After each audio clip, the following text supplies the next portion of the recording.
Hey everybody, welcome back to week 26 of the Other Side Sports Show. Um, Back again after a great week of opening football, NFL. So it was a really fun weekend, unless you're fans of a certain couple teams. We'll get into that in a minute. John, Matthew, how you guys doing this Tuesday I'm night? wonderful. I'm good. I'm half wonderful. Half We're gonna wonderful. do that too. Oh yeah, we will get into that as well. I know what you're talking about. So we're gonna lead off with some college football. We're gonna talk about Oklahoma and how losing Rodney Anderson will affect them. Then we're gonna talk about two teams that picked up big wins with Kentucky and Arizona State.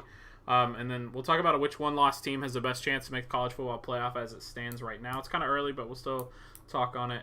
And then we'll talk about all the good stuff that happened in the NFL from Thursday to Sunday. So let's just dive right into it because we got like a really packed show tonight, I feel like. So let's just start with the first topic, and that's going to be the Oklahoma Sooners losing their junior running back, Rodney Anderson, for the season. He's their starter. He was pretty impactful in their run last year when they made it to the college football playoffs. So, Emmons, I'll let you start with this one. How does this really impact their chances to compete for a national title? I'll tell you one thing. It puts everything on Kyler Murray now, and we'll see what he's made of. Rodney Anderson was a huge part of the offense last year, even with Baker Mayfield. Anytime you lose an explosive running back like that, playmaker, guy who can go out there and get you what you need to win games, it's huge. I mean, there's really no other way to put it. I think it hurts them. The only positive, I guess, is they're in the Big 12. So if they run the tables, they still have a shot of getting in. But without Rodney Anderson, it's going to be tough. I mean, you just said it. They're in the Big 12. I mean, it's not like they're gonna have. I mean, Oklahoma is one of those teams that just every year has offense. So I don't really But think it's gonna.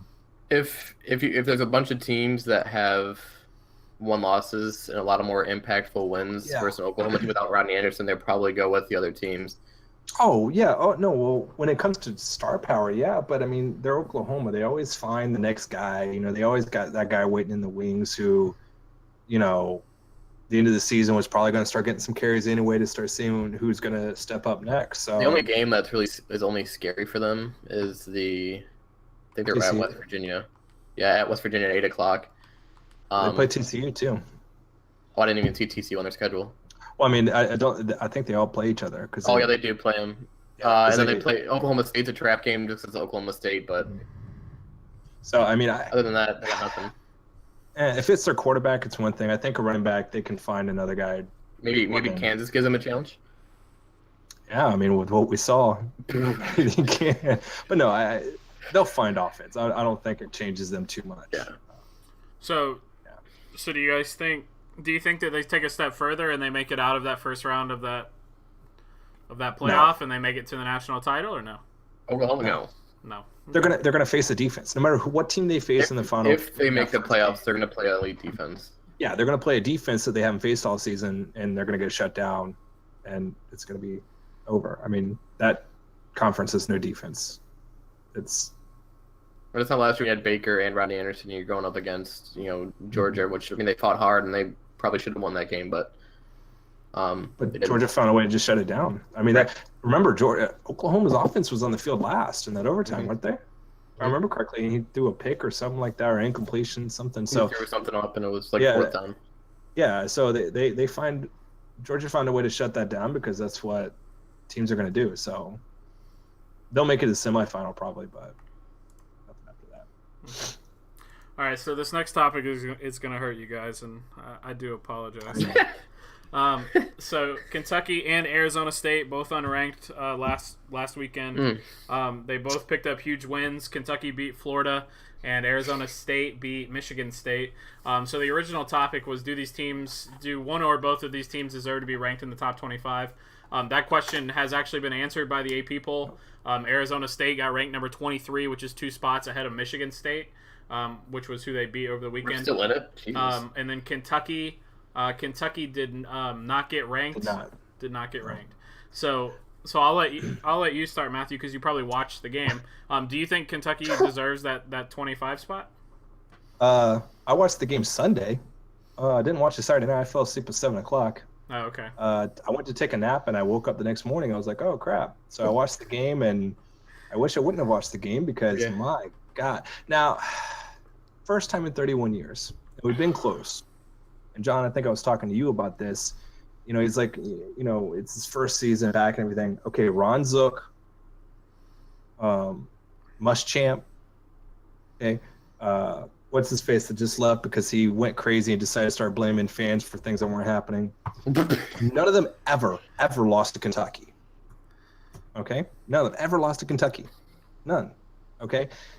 So it's one of those things where the offense felt so good about itself, and I felt good about them too. I mean, week one, that's the best we've looked against a crappy team in years. I mean, really since Urban Meyer left. So, you know, everybody was excited, and then they just come in and they take over. I don't think, though, that they were top 25 worthy. I did think Arizona State, because Michigan State was much higher, right? And I think that's why at the end of the day they moved up, is because Michigan's, what were you guys, like 11th or something like that? Yeah, 15th. Yeah. So, you know, they bumped up, whereas Florida just barely got in there. So I think it makes sense, the rankings, and I think they got it right. I don't think Kentucky's for real. I think they just caught fire. They wanted it, and it's one of those games where stuff happens. So it hurts. It hurts. I don't know if Kentucky's for real or not. I don't know if how good they really are. All I do know is Kentucky teams in the past they got some playmakers in this team. Barry Snell Jr., Lynn Bowden, who broke my heart when he committed to Kentucky over Michigan State. That kid can play. Phenomenal athlete. I do think Arizona State probably deserves to sneak in. I don't really know what my team is this year, to be honest with you, anymore. A lot of talent at the skill positions on offense and quarterback. Our O-line is atrocious. We don't have a guy over 300 pounds. Josh knows this. Josh knows as well more than anybody, probably besides people I talk to every day, that I cannot stand my offensive coordinator. I've been wanting to fire him for 5 years. I don't know what we're doing. Honestly, I don't know what to expect of this team. But Arizona State, my hesitation with them being in the top 25 is their quarterback. They could have beat us by 21 points if he connects maybe on 2 deep balls that he overthrew out of the 12 he overthrew. I think he was 3 for 12 in the fourth quarter. The one thing I will say about Arizona State that's for real is their defense and their wide receiver, Mikael Harry, I think his first name is. That kid is a stud. He's 6'5", 6'4". I don't know if you guys seen us play week 1 where he was on a curl route, juked 2 defenders, ran backwards, threw another 2 guys all the way around the other side of the field for a touchdown. Kid can flat out play. So 23 is fine for them. But like I said, I don't know Michigan State could be a 7-win football team this year, so I don't really know how impressive that one's going to end up being. Arizona State, when I watched, if I was going to draw like a pro comparison to that team, I feel like it was kind of like a last year's Houston Texans. Like you have like a quarterback that's like, you don't really know what you're going to get from game to game, but you've got that dominant wide receiver out there on the outside who's going to make plays regardless, and then a really good defensive front seven. Their pass rush is nuts. Their pass rush was murdering Michigan State's offensive line. They just didn't, and I think really the play calling was bad. I think the worst part was that they weren't doing more designed like running back pass protection stuff. So they were just leaving like 5 guys to block, and they were losing. Like they were losing badly, and Arizona State only had to rush 4 to get pressure. Yeah, after we lost our left tackle week 1, it's been atrocious. Their pass rush is nuts. And I think one thing that's going to get overlooked with this Arizona State team is that their head coach is Herm Edwards, and that guy gets a lot of respect from people in the National Football League. So the amount of respect that he can get from his players and how much they'll buy into him, and knowing that he can probably take them a long way if they listen and they buy in and they do what they're supposed to do. I think he'll kind of get understated a little bit there. Yeah, I think he outcoached D'Antoni without a doubt. If you'd have told me the Arizona State scored 16 points, I probably would have thought we would have scored at least 24. But it's funny because Lewerke didn't necessarily – he played solid. He made some throws. I mean, Josh Cena's touchdown throw was a hell of a throw. They made one mistake, but the last drive we have the ball. I mean, that pass rush got to him 2 times in a row, and it was game over right there, pretty much. Can't be upset with the defense for only giving up 16 points. Their touchdown was just Justin Lane was all over him, and Harry just was doing what he does best, just making plays. So, I think Arizona State deserves to be there. Do I know if they're a top 25 team? Not yet. But with that young front seven, I don't think they have anybody leaving next year. That team could be a team to watch out for in the next couple of years with Herm Edwards at the helm. Do you guys think that they have a chance to win the Pac-12? I think Stanford looks really good. So no, I wouldn't say they have a chance yet this year. Okay. They're getting better, but they're not there yet. I mean, so they're a long way away. So Michigan State is a one-loss team. Florida is a one-loss team. So speaking of one-loss teams, it's early. But which one-loss team has the best chance to make it back to the college football playoff, Emmons? Yeah, I mean, I don't know if we have the talent, but like just thinking of one-loss teams off the top of my head, just the schedule we have. If we were to run the table somehow if I could hire a genie and grant a few wishes or make a few wishes, and he would grant them. If we ran the table and you beat Ohio State, Michigan, and Penn State, and then win the Big Ten title, I mean, you're getting in. The Arizona State loss will just be wiped clean. God, it's so tough because we're not going to make the playoff, but I just don't know who else would. I mean, maybe Washington they got a loss. I could see Florida State catching fire because Francois is not a bad quarterback.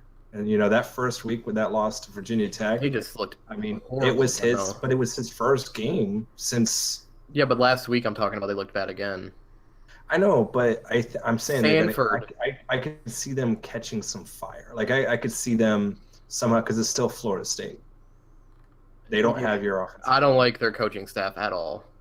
Oh, see, I like Whaley. I like him. I think he's as a first-year guy. I don't think it has what it takes to get them to run the table and win the ACC, which they would need to do to make the playoff. All right, I think I got my team.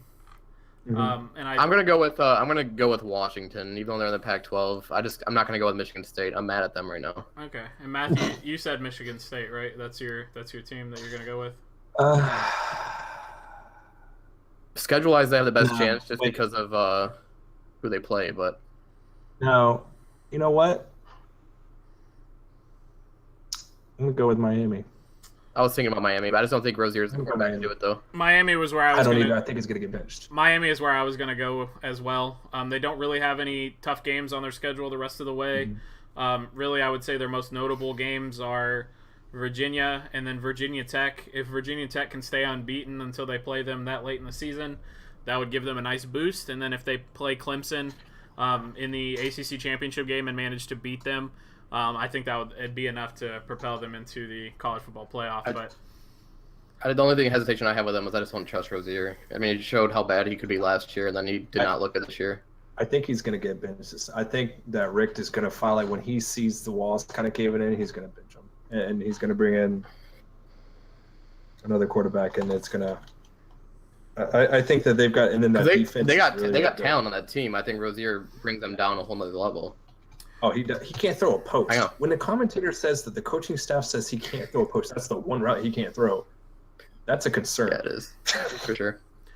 So I'm sure we'll revisit this topic once we get to around week 8 of the college football season, week 9, and some of these top 5, top 10 teams have one loss under their belt.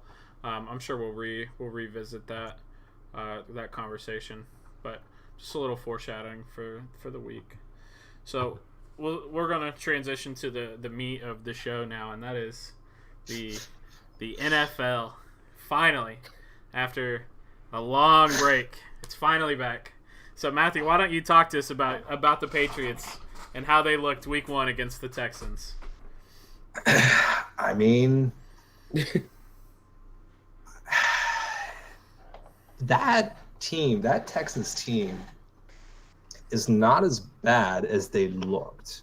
And what I mean by that is that offense has got some talent. And Deshaun Watson is a good quarterback. I think if we played that game week 6, somewhere between week 6 and week 17, it's a different game. And I think it's a lot closer than it ended up being even. I I think it could have a different outcome, but I think it was a great start to, not having Patricia around. The question about all the receivers leaving or being injured. Well, we found out what the answer to that was. What it's always been the past couple of years, which is throw it up to Gronk and he's going to bring it down. I have some promise for this defense, though. But hey, guess who was not on the field in this great victory? Our first first rounders. And look at what happened. We were just fine. But no, they held Deshaun Watson to 176 yards. So that says all I can say after that performance against the GOAT himself last year in the Super Bowl. So I'm happy with it. I'm pleased where it came out. I wish they would have held out a little stronger, but I think Deshaun started feeling himself again. I think Deshaun started getting back in the groove. So I'm happy with it. Every highlight I saw from that game was that the game, even though it ended 27-20, was not that close for the entirety of the game. And basically what you just said was Watson looked really awful like the beginning of the game, basically till like close to the end of the game in the fourth quarter, and then he kind of seemed like he found himself and then kind of looked a little bit better. And that's what I'm saying. Like week 6, I think that I could have went either way. If he gets back to that level he was last season before the injury, because he was looking good. So we're not going to let Emmons reflect on his Lions because that's a major topic that we got coming up here in just a minute. As far as the Jags go, I don't. Yeah, Josh. The game was what I expected it to be. We ran the ball at them. We had some decent success early in the game, especially in the first half. The second half was atrocious. We had 7 drives and we punted the ball 7 times. In all honesty, we won the game because Miles Jack came up with a pick 6, and it gave us. He wasn't down that time, luckily. So that gave us an 11-point lead. They ended up scoring a touchdown on a 68-yard run by Saquon Barkley, who, for the most part, we kept in check all game. But he just had that one big run. But the defense bailed us out again. Especially the pass rush against that Giants O-line and Trey Flowers on that right side.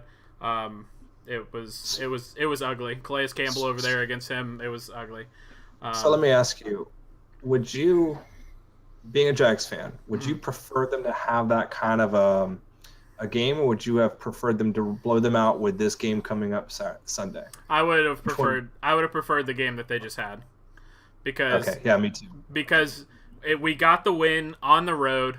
And it was a humbling win. Right. It was like, wow, we just barely beat a 3-13 team. So now everybody's going to go in like, okay, we really need to prepare for New England because this team is the team that just beat us in the AFC Championship game. And I feel the same way with the Patriots. I feel like Belichick, he never needs something to have to get onto them about, but I feel like that ending kind of gives him something as well. So I think you're going to see 2 teams that are pretty getting pumped up for that game for the same reason. I agree. Any other games you guys want to talk about really quick before we move on to some of these other stuff? I do have a quick question. Sure, go ahead. Go ahead. How does it feel to have wins after week 1, guys? Amazing. My game was on the road, so anytime you can get a road win by any amount of points, it's fantastic. Especially against Eli. I mean, definitely. Eli is still Eli, and that they got Odell and they got Saquon, so getting that is huge. I mean, that's not a joke of a team, And that their defense actually looked really good. Yeah. Surprisingly I think good. That the Giants this year are not the 3-11 team from last year. I really don't believe that. Right. I think a lot of that contributed to like not having Odell, not having Sterling Shepard. You're basically your best receiver at that point. And I think they lost Brandon Marshall last year too. So your best receiver at that point is Evan Ingram. Yeah. And other than that, Eli's throwing to like Roger Lewis. You have no O-line. Like your best running back was Wayne Gallman. Like they struggled. They had no playmakers. So now they've got playmakers again. They actually looked good. Odell was getting open. I hated that the Jags kept running zone defense on him instead of letting Ramsey just play his man. But it is what it is. We got the win. Before we move on to the next topic, the next thing, the Browns and Steelers. I think if just very, very quickly, that could not have gone better for Le'Veon, because even though Connor got some yards, Le'Veon can now walk into negotiations and say, without me, you almost lost to the Browns and you tied them. And that was honestly like, that game was on Big Ben. Like it was, because they backed up. They basically played like, hey, pass, go ahead and run with Connor, but we're just going to sit back on AB. And what was crazy to me was like, I think we talked about this on the show before. Like the Browns were a couple turnovers away from being a 4-5 win team last year. Yeah. I think the Steelers have to be really careful because with the way that the Ravens played against the Bills, I'm not so worried about the Bengals. They played a close game against the Colts. But the way that the Browns played, number one, especially Denzel Ward, like what they got out of Denzel Ward that game against the AB was insane. Yeah. But they have to be careful. They could end up third place in the division. They could. Agreed. So let's talk about this roughing the passer penalty before we get into any more games. I think it was called something like 14 times on Sunday between all the games. Really, it's from what I gathered, it was more of the rule hasn't changed. It's just been more enforced with the body weight landing on top of the quarterback. So Emmons, you've been quiet because we've been just reflecting on our teams. How do you feel about the rule, and what do you think? I didn't get to really watch a lot of football on Sunday, unfortunately. I was other festivities, I guess we'll call them. But I guess the thing is, from looking stuff, researching a little bit, it's like, how are you supposed to hit the quarterback now?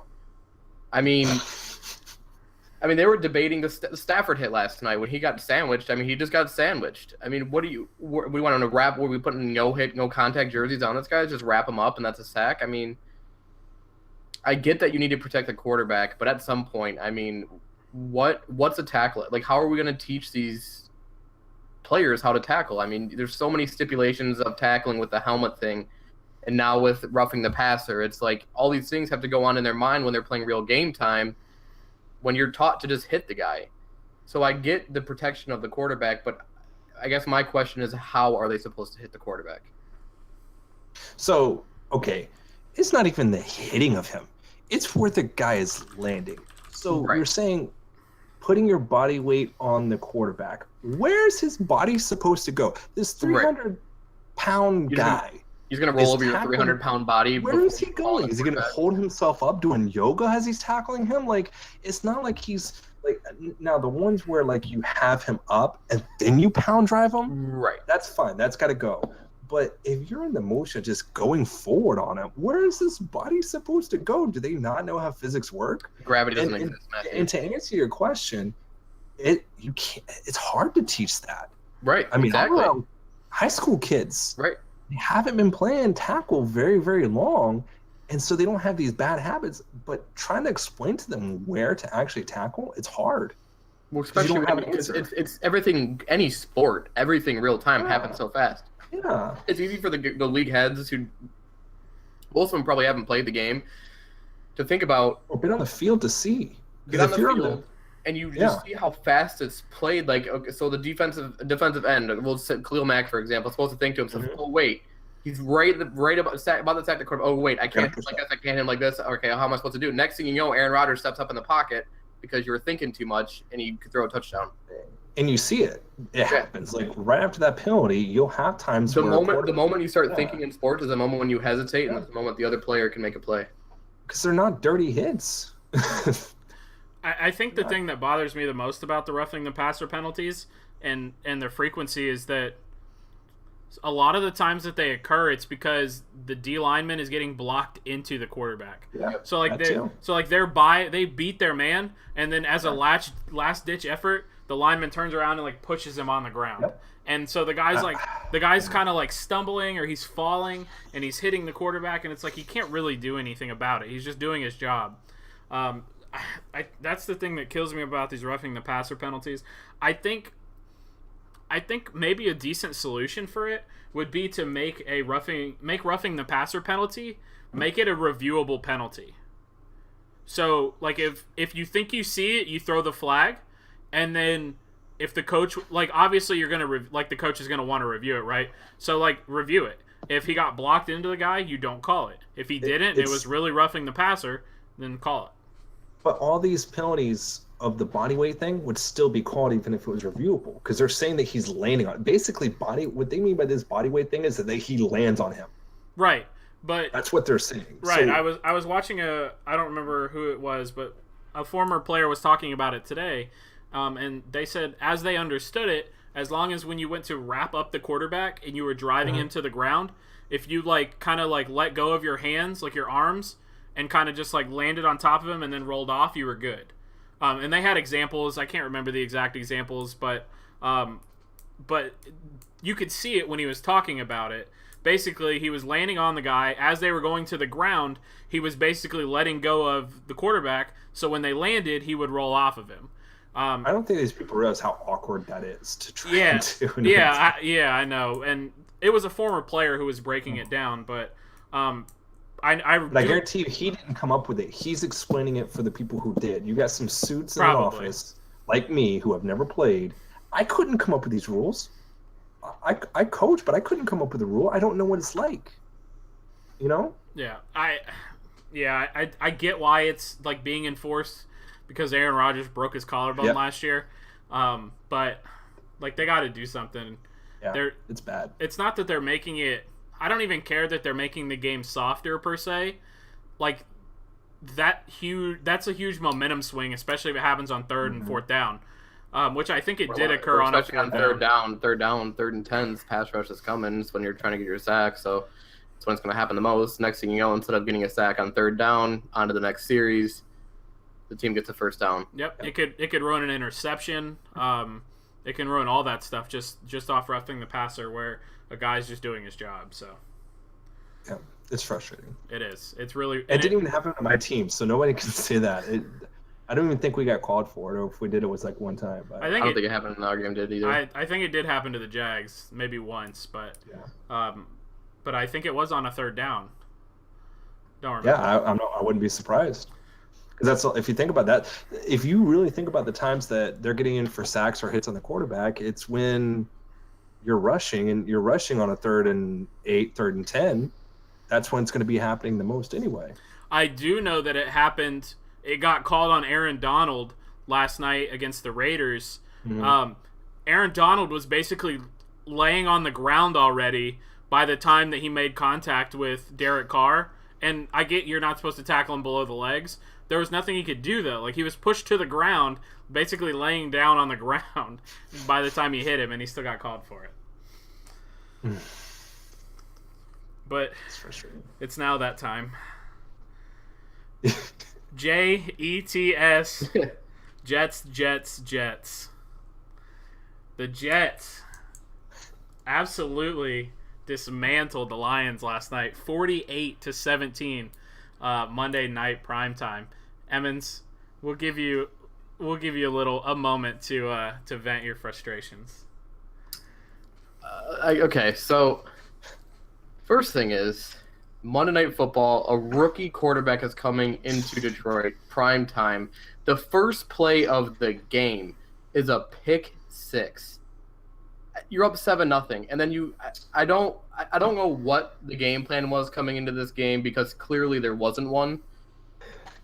Jim Bob Cooter, rewatching some of the game, every single passing play we had 2 guys 30 yards deep on routes, and our offensive line and Stafford was getting pounded all game. Oh, he's getting rushed. All right, let's just have the 2 guys going deep. I will say one positive before I continue. I love Kenny Golladay. But I don't know what to think about this game. Stafford played the worst game I ever seen him play. This was, honestly, in my lifetime, the worst Lions loss I have ever watched in my life. There's no way to put it. It's bad. It's one thing if you're the Bills and they lose 49-3. Something like that. You have Nathan Peterman at quarterback. You're expected to go 3-13. Bob Quinn fired Jim Caldwell because 9-7 isn't good enough. What was last night? If Jim Bob Cooter still has a job past week 3 when we're 0-3 going after we lose to the Patriots and Sunday Night Football, I don't know what I'm going to do with myself. I can't stand to watch a bubble screen to Golden Tate on 3rd and 20 when you need 5 yards to get in field goal range.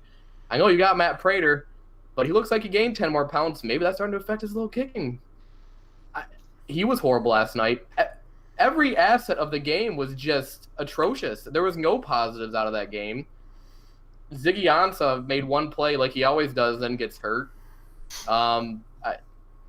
I don't know where. I mean, we can't stop the run. I knew that coming in. Ricky Jean-Francois pretty much admitted that everybody gave up on defense after they went down 14 points. So I guess my thing is I originally liked the Patricia hire. Everything I've been hearing since training camp, just reading articles, he's trying to do it the Patriot way and work these guys to death in practice. And a lot of the reporters, even nationally, are saying they're hearing from vets in the Lions locker room that they don't like his style of coaching. And honestly, what I watched last night, it looked like a team who does not believe in their coach. And when I seen him on the sideline looking clueless, like, what did I just get myself into?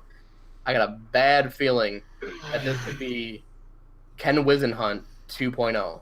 And Matthew warned me. I'll give him that before he told me so. Thank you. And I don't even think it's the fact that he can't be a good coach. I think it's the fact that he's not adjusting. This isn't the Patriots. This is a team that's never been successful. This is the embarrassment of the NFL alongside the Cleveland Browns. You got to sense your players and look at the coach they just had, who Jim Caldwell is a horrible coach. The one thing I will give him, those players loved him, and they played their asses off for Jim Caldwell. And his style is completely different than Patricia's. If you see your players not reacting to this, if they don't come out and beat the 49ers on Sunday, after what they gave us at the home field in front of great fans who deserve a lot more than what the Lions give us year to year, I might have to become a fan of a different team, which will never happen. But unfortunately, I can't do that to my home team. But this went from a team that I thought could win 9-10 games to a team that could I can see going 4-12. The only positive, I guess, is Stafford's not going to go out and throw 4 interceptions that game. I don't see him having a game like that again. I mean, he wasn't even making reads. I don't know what he was doing. So I got to believe that he's going to come out and play well. But I don't know what I got with the rest of this team. The last thing is the running game scheme hasn't changed, and that's the bigger issue than who our running backs are. We run to this every time. It's the same side of the field. It's either an inside zone to the left, or we're running right up the middle to the right, and it's quite obvious when we're going to run. So I don't know how Jim Bob Cooter's employed, let alone a high school coach, and than he is in the NFL. I don't know how he's an offensive coordinator. With your comment to the Jim Bob Cooter and his offensive scheme, it looked very bland, very plain. They didn't really do anything exciting, and the Jets the Jets came out and said we knew exactly what they were doing, almost every single play. So, number one, you got to give Todd Bowles credit for getting them to prepare the way they did. And two, give the players credit for being able to recognize that. Darren Lee put himself on the map with this game. Darren Lee played great. He had 2 picks. I think he had another deflection. And one of the picks was a pick 6. So, like, Darren Lee put himself on the map with this game. And I'll only say one more thing, and then I'll let Matthew jump in so I don't cover all the points. Sam Darnold, he threw that interception. He threw that pick 6, and I told Emmons this is what's going to happen. He's going to be on the road in prime time. He's going to struggle. I was like, here it goes. Like, it's going downhill from here. And then he came out. He had zip on the ball. He was getting the ball where it needed to go. He was making good reads. He was throwing balls in tight windows and making plays. And then that 41-yard bomb where he throws it to Anderson, places it perfectly, and yes. Robbie Anderson comes up with the ball. Like, that was impressive. And that was straight impressive. And I'm glad you brought up the hand calling, the hand signals and everything, because Dan Orlowski, who's not the greatest quarterback, but a good football mind, calls into our local sports talk show in the mornings quite a bit, called in this morning, and it's obvious. I mean, he even said you have multiple hand signals for each play. The fact that, I mean, he didn't necessarily call out Jim Bob Cooter, but the way he said it, I'm going to put it in this way. How are you not changing your hand signals when they are in a perfect position every single play? Now, given Matthew Stafford wasn't making reads, I mean, the pick 6 he threw to Darren Lee, I mean, he stared down Theo Riddick the whole time. Hats off to Sam Darnold, Todd Bowles, and that Jets defense. I mean, there's no doubt about it. It was just, honestly, it was comical. I guess that's the only word I can use for it. Listen, all I'm going to say is that on this very show, the last pick of the week, No. after the two of you picked the Lions, I said, you know what? Screw it. Jets, Jets. And I was right. I'm not normally right. I will say, I did- before you keep going, even you couldn't have predicted that kind of game. Oh, I did. You didn't let me finish. You cut me off. I did tell Josh that I had a bad feeling about this game when I was driving down there. And remember, I believe that I said my reasoning. The defense. I really. Todd Bowles he was the defensive coordinator for the Cardinals. He's had a couple years of his draft classes coming in. I knew this defense had to be better. No, I didn't know that they were going to be that good. I'm not that vain, but the defense is better. And what do you need for a rookie quarterback? A great defense. So if you have faith, if you see your defense going out there, calling out the offensive plays and like fire it up, you sitting there going, "We got this." I got. They got my back. So, my thing with the Lions is this: get used to that defense, because it's not the. Like I think you said it, John. You cannot always bring your previous team's mantra with you. That doesn't always work. He did bring his own defensive coordinator, which I don't know how he's got a job in there. He was a defensive line coach at Boston College. Right. And No, I'm saying you can't necessarily bring your mantra and hope it works. Like the Patriot Way thing. Like many coordinators have brought the Patriot Way, and it doesn't work. There's something about the frustrating thing about that is, and it's like our owners are trying so hard to go that route because we hired Bob Quinn, who's his last couple second-round picks, A'Shawn Robinson, healthy scratch. Tease Tabor, how many snaps? What's his snap count last night? Your second and third-round picks are the heart of your team. I mean, you can't miss on. Missing on one guy is fine, but he's starting to miss on every single. Jared Davis had a decent rookie year, looked lost last night. I think it's time to start. I liked Bob Quinn. I thought, but right now I got to question what he's doing. He put together a bad roster. But you've got to also possibly look and see. They looked lost. It's a complex scheme. It didn't work very well against the pass, but it's a complex scheme, so it might just take them some time. Whereas, like I said, that Jets defense, this is like what Todd Bowles' fourth year. I think it's his third or fourth year. Fourth. So they have that experience. There's a system there. There's a system established there. But that's my thing. It's like our offense thing with Stafford, though.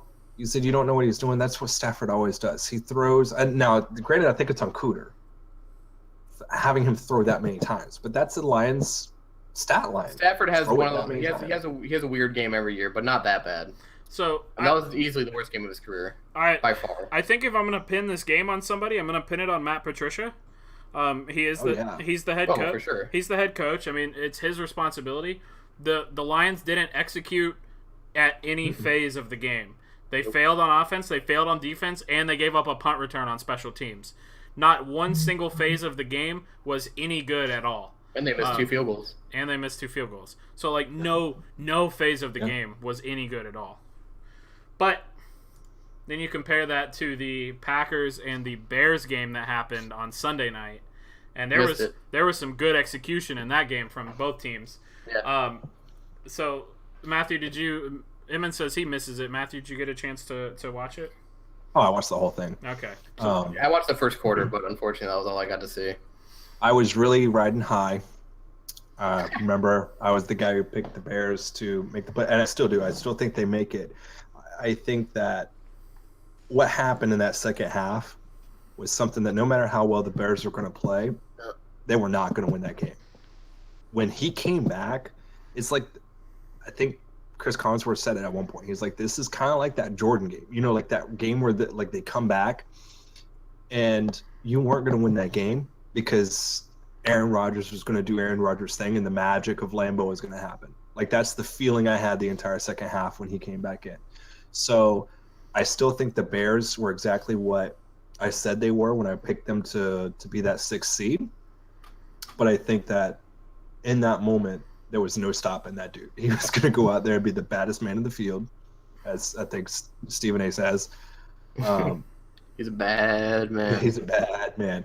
But the thing is, though, is that Bears defense is good with Matt. Yeah, that They're front great. seven is. And Trubisky was throwing dimes. So they're there. I just think that magic just really screwed them. If he doesn't, if he doesn't come out and make some of those passes he makes, it's a done deal. But I still don't think. I think that it's got to be scary for a Packers fan because you still don't know what the It's just scary extent to to the what NFC this North. called. Oh, his injury? Yeah. No, you for the injury. You don't know the extent. It looked Because bad. he wasn't able to walk on it. He was on there on one leg just. Yep. So no, it was a great game though. I mean, that was. So if you're a Bears fan, if you're a Packers fan, outside of the Rodgers injury, you shouldn't be worried. Okay, the Bears took their big lead when Rodgers got injured and Kaiser came in. Kaiser fumbled the ball on the sack from Mack, which led to a score, and then he threw the pick six to Mack shortly after that. So I wouldn't be too concerned if I'm Packers fans. No, about the injury, you should be though. About the injury, you 100% should be, but I agree about the team. I agree with you that the team's fine. Yeah, the team is fine, but the injury is what I would be concerned about. I think here's where the thing I was thinking to myself during the game was this.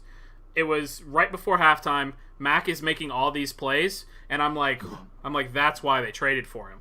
I'm like, that's what you want to see. And I'm like, this defense actually looks really good right now. Like, this is a top 5 defense. Maybe the Raiders made a mistake in getting rid of Mack, and then it didn't matter. Exactly like it wouldn't have mattered on the Raiders, it didn't matter on the Bears. They still lost the game. Like they still were unable to come away with a win, up 20-0, with an elite pass rusher and a good defense. And I think the reason is because there is no depth on that defensive line. If you watch that, Mack was very dominant in the first, tons of pressures on Rodgers, really getting to Kaiser and rattling him. But as that game carried on, Brian Bulaga really took over and started dominating Khalil Mack because Mack was number one. He hasn't been in camp, so he wasn't conditioned, and he started getting tired. And that's also because Mack started playing a lot more snaps as it got later and later into the game. But the thing is, though, I think, like, let's say I really don't think it's something that's wrong with that defense. I really believe that him returning and starting to make those plays just killed their momentum. It just killed that defense. And I think, like, let's say Aaron throws that pick six, and the injury doesn't happen, but he throws the pick six, and he has the fumble. I don't think they come back from that. I think that defense still just keeps going. But when he hobbles onto the field and starts throwing those dots around, it kills you. It gets in your head. Like, it's a thing that can just happen. That momentum shift is real, and I don't think it's necessarily that. I think that defensive line was still getting through. I mean, the defensive line was still making some plays in the second half. It's just he extended the play on one leg. I still don't know, like that Cobb play, for example. He was on one leg and he extended the play, and it wasn't even like the line wasn't getting there. The line was there. He just extended it somehow, and I think he doesn't return. If he's not having to return, if he's still just in the game, I don't think that it's the same outcome. It was a great game. That throw that he made down the sideline to Geronimo Allison, that was a perfectly placed football. Like I don't know if Tom Brady could have made that throw. That ball was perfectly placed, and literally nobody was getting that ball besides Geronimo Allison. And that was the play that really, I feel, swung them back into the game, because that was a deep bomb, quick score, and got the crowd hyped on that play. So that'll lead us into our next topic, and that is, after week 1, Matthew, which team do you wish you would have been higher on when you did your predictions? I think the Chiefs. I think I underestimated Patty. I mean, that Chargers defense is not bad. He made them look bad. So I think I would have been higher on the Chiefs because he looked good, and Andy Reid is calling the plays to get his playmaker involved to help the young kid be successful. And even though they lost Marcus Peters, that defense was playing pretty well until some garbage time stuff from the Chargers. So I think I'd like to be higher on the Chiefs. I completely agree. I wish I could go a different way with this, just for disagreeing sakes and argument's sake. But I don't know if I'm ready to completely hop on the Pat Mahomes train yet, because I feel like he still is going to turn the ball over this year. But I don't think he threw a pick in Week 1. 4 touchdowns. That offense just watching a Tyreek Hill highlight and how fast he is. I mean, we knew he was fast, but man, that Chargers defense isn't slow. The weapons they have on that offense, I think my big question with the Chiefs was Pat Mahomes. They could win. If he plays well, they can win 11 games.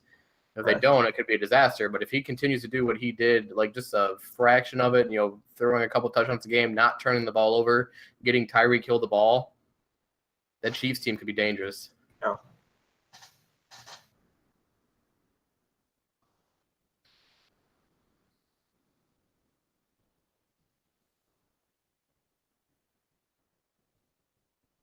The Ravens.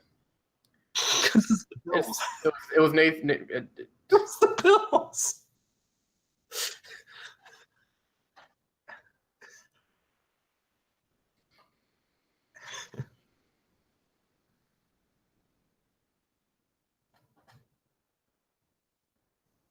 Flacco did look good.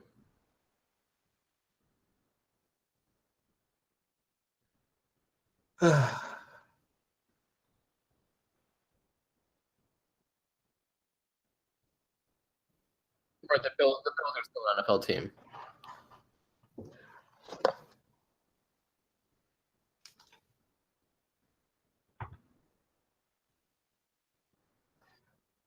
What?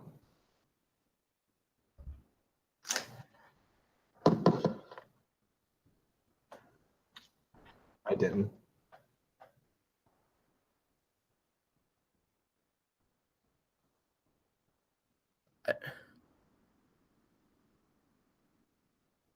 They're the Bills.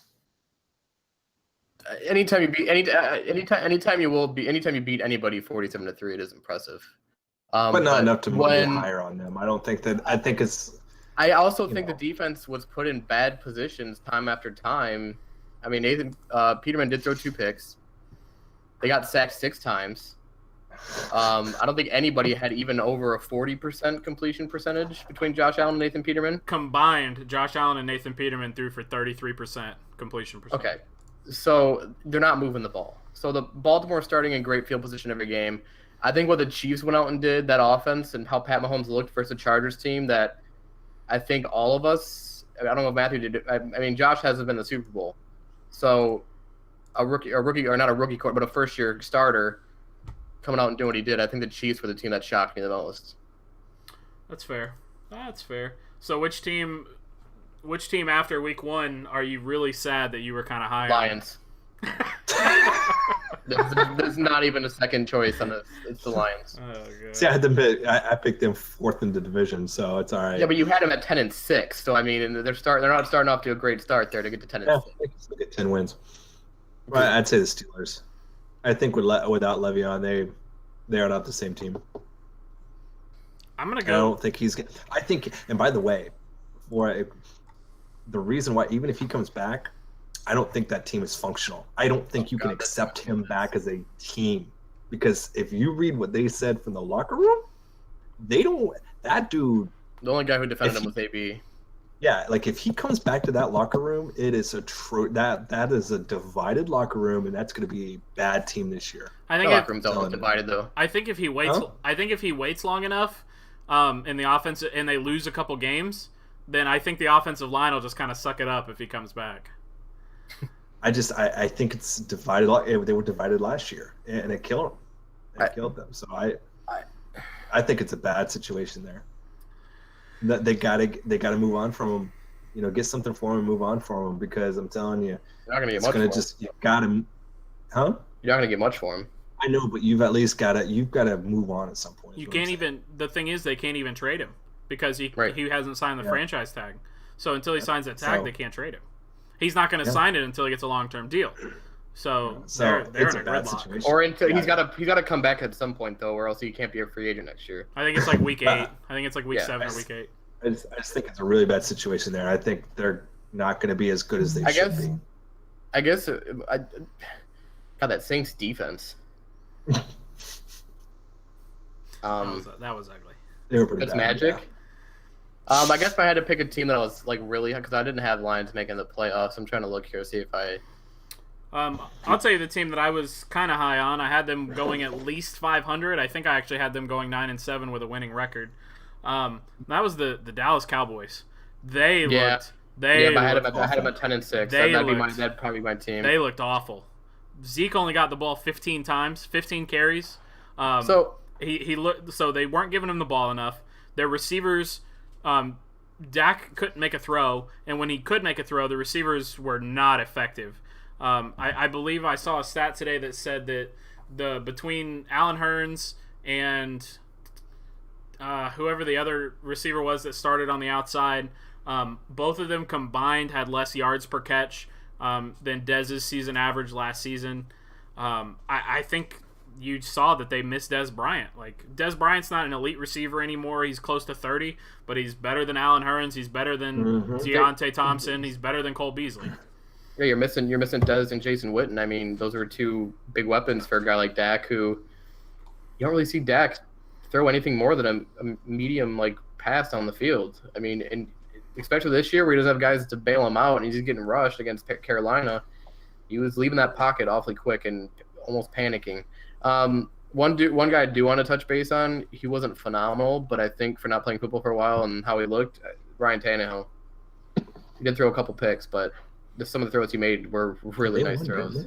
I will say I didn't see. That was kind of a quiet win, but they won. I didn't see anything from that game, so I can't comment on that. He was 20 for 28, threw 2 touchdowns. He did throw 2 picks, but I mean he only got sacked once. So I mean the O-line somewhat held up against that Tennessee Titans that they drafted for pass rush. I have a question for Josh though. You didn't mention the Chargers. Don't you have them going as? I do. I don't think the Chargers. You got to be worried about the Chargers, though, to be honest. Yeah. What was the final score to that game? I got it pulled up right here. They didn't play any defense. I'll tell you that. Yeah, it was 38-20. But I think Pat Mahomes played a special game. 38-28, and really, like replace Tyreek Hill with, honestly, maybe anybody outside of Odell Beckham, and I don't know that happens. And I say Odell Beckham because Tyreek Hill's punt return ability is unmatched. Like, I think he's borderline better than Devin Hester with his punt return ability. So that got them 7 points. And then Mahomes literally all he had to do was hit him on a 7-yard slant, and Tyreek took it to the house. So I'm not going to. I vaguely recall I'm not going to a go. lot of flack for putting that guy in my top receivers. That's where I was going with this. So I still don't think he's a top 5. I still don't think he's a top 5 receiver in the NFL, though. I agree. He just put him in the same topic as OBJ. I do agree. I don't think he's a top. I don't think he's a top 5 receiver skill wise.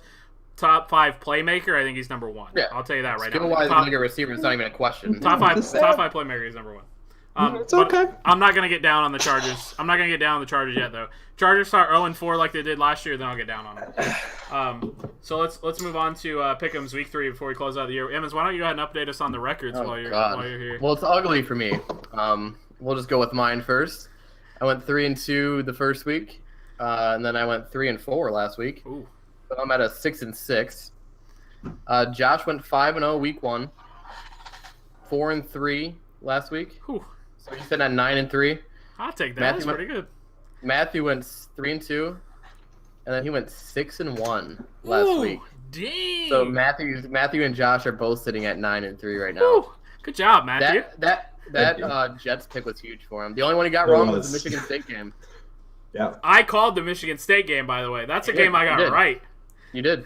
Yeah, you did. We all got the 2 other games right with Colorado. Those were pretty. When he threw that pick 6, I was like, dang it, that Jets pick is gonna kill me. And then when they start going off, I'm like, yes. What was crazy, dude? I'm at the Tigers game when that pick six happens, watching it on my stream, and you could hear the roar like out of Ford Field in a dome, like because it's right across the street. I was like, oh man, like it was like everything was like great. I'm like, man, this team's gonna. And then And then it happened.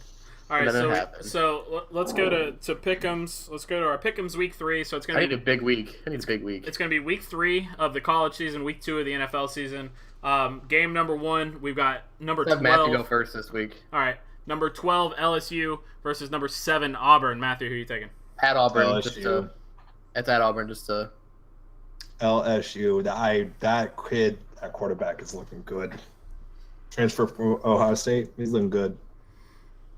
With that defense, it's a wrap. This is probably the toughest game to pick this week. Oh God, I'm gonna go with LSU. I don't trust Stidham at quarterback for Auburn. I think I like Joe Burrows. I think if they can finally get a quarterback, their defense is legit. It's tough to pick that because they're in Auburn, but I can see LSU beating them at Auburn. I am also going to go LSU with that pick. So regardless, this one won't hurt me, so that's good. Yeah. So I'm gonna go LSU as well. I'm gonna ride the hype train of LSU as long as I possibly can. So number 2 game, Matthew. Number 4 Ohio State visiting number 15 TCU. Ohio State. That's an easy one. I think this is Urban's last game being suspended too, right? Correct. Yeah. Ohio State's first real test. I don't think they'll have too much trouble, and they'll probably win by 17, 20 points.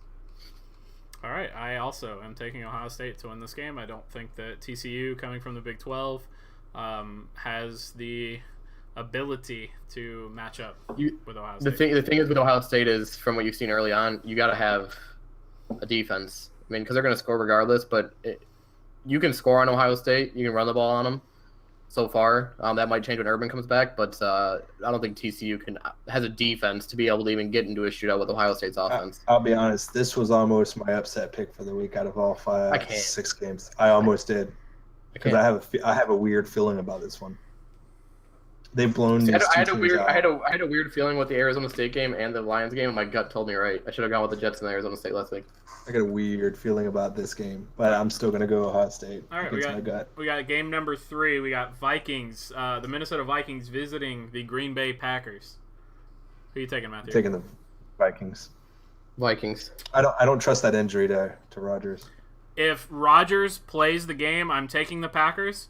If Rodgers does not play, I'm taking the Vikings. That's not how this works, though. You gotta make a pick. Because that would have done the same thing. No. I'll take the Vikings then. I'm not gonna take the Packers and then on Friday they say Deshaun Kaiser is starting. I'm not gonna do that. So I'll take the Vikings as well. Next game we got the Lions visiting the San Francisco 49ers. Matthew, who are you taking? 49ers. They looked not good, but I think that playing the Lions is the medicine they need to get going. Yeah. I think Stafford has a good game, but I think the Niners win. I am actually going to go with the Detroit Lions here. I think they're going to bounce back. Stafford doesn't play as bad as he did, and I think it will be an offensive type game, high scoring, maybe 27-30, somewhere in that range. So next game, Patriots, the defending AFC champions, come down south and visit the Jacksonville Jaguars. Matthew, who are you taking? Jacksonville. Oh. I also will take the Jags. I am as well taking the Jags. They matched up really well against the Patriots last season, and with it being at home for Jacksonville, no Edelman, no Amendola since he's in Miami now. I like the Jags matchup. Last game, Chiefs versus Steelers. Matthew, you Chiefs. For the reasons I already stated above about the Steelers breaking down. I think between the Chiefs' offense and how electric they looked, and the Steelers' problems, I think this was probably the easiest pick I made this week, and I'm going with the Chiefs. All right, boys. I'm going with the Chiefs as well. A lot of our picks are similar, so I am going to rock with the Chiefs. I did not like... I think my pick is going to hinge on Big Ben. Big Ben just looked awful. That's all it boils down to. I think on Sunday, Pat Mahomes will be a better quarterback than Big Ben. So we only disagreed on one game, boys, this week. So not much is going to change up in the standings. I hate you guys. I feel like you guys are putting me at the bottom and want to leave me there. Look, man, you let me go first, and I had a feeling I I knew what Josh was going to pick, so I picked the same teams. I really wanted to pick. I really wanted to pick Auburn, but I think if Burrow can be the real deal for LSU, that team is dangerous. It's gonna be. That's what I'm saying. It's scary. It's gonna be a long season, That Evan. So seems scary. you'll have time to make it up, I'm sure. So Can you put that to my Lions too? It's gonna be a long season. You got 15 more games to go. yeah, I guess so. So that's gonna be that's gonna wrap it up for our show today. Everybody, thanks for watching. John, Matthew, thank you for being here. We'll be back next Tuesday. Talk about obviously more football, because that's basically what the show is going to become until football season ends. Until we can't talk about football, but even then we'll probably still talk about football. Right. Baseball season is winding down. I was going to throw some baseball topics in today, but there just wasn't enough happening that I really felt it was necessary to put it in. So it just didn't happen. But I'm sure we'll talk about it at some point. But that's going to be it for our show tonight. Everybody, thank you so much for watching, whether you watch it live or on YouTube. We do appreciate all the views. So again, just thanks, and everybody out there have a good night.